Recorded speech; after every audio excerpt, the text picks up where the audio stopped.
Alright, you know you're rolling down the street and you see there's a hump ahead, and then you see this low car just taking its sweet time to cross over the road, and you get annoyed.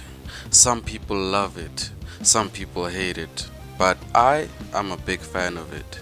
Here's how we're gonna get to know about stance and lowered car suspension.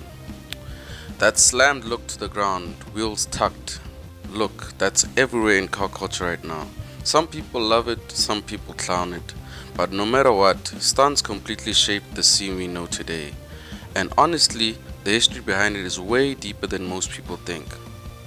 So let's roll it back. The roots really start with the lowriders in Southern California. We're talking the late 40s and 50s.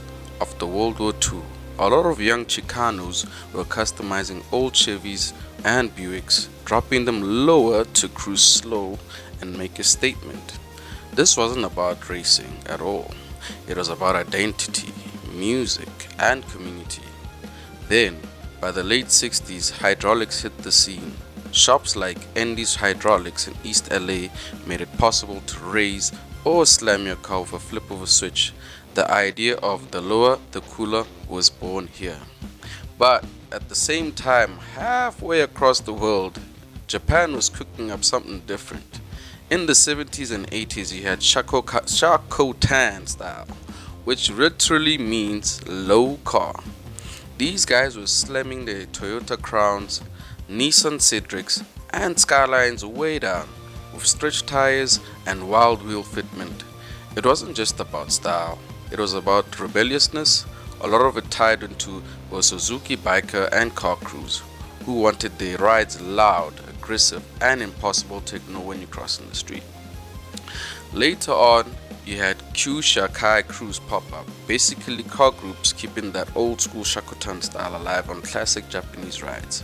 And then of course names like Rough World and even RWB with Akira Nakai brought their own spin on aggressive stance.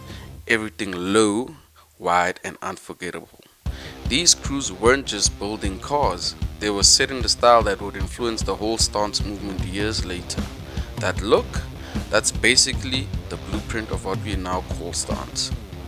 Meanwhile, back in Europe, things were taking a different direction.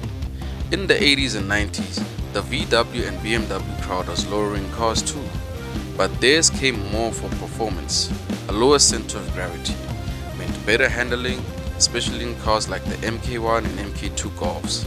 Suspension companies like KW and HR started popping up, making coilovers, lowering springs more accessible. And then you had that Euro look, super clean builds, no flashy mods, just slammed, tucked, and smooth. That aesthetic is still alive today.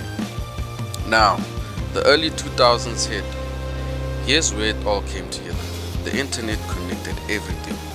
Forums like VW Vortex, Stanceworks, and NWP for Life spread styles globally. Car shows like HIN, Hot Input Nights for full term, and later Stance Nation brought slammed builds front and center. Suddenly you had lowrider influence, Japanese Shakotan and Euro styling all blending together into what we now know as the stance movement. And let's not forget, this is when words like hella flash and fitment, became part of the car vocabulary. And now in today's scene, stance is everywhere, from Instagram and TikTok to massive shows like Wreckfest. It's become one of the biggest styles in car culture. Some people argue it's form over function, and yeah, it is, but that's kind of the point. Stance pushed the idea that cars aren't just about speed or lap times. They're personal expression, rolling art, and a way to connect cultures from all over the world.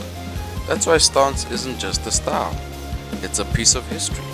From lowriders in SoCal, to slam Shakotan rides in Japan, to clean Euro builds, all the way to the internet blowing it up. Stance shaped the car scene we all know today. If you like more of this content, please like and subscribe, and keep in touch for more further videos. Thank you.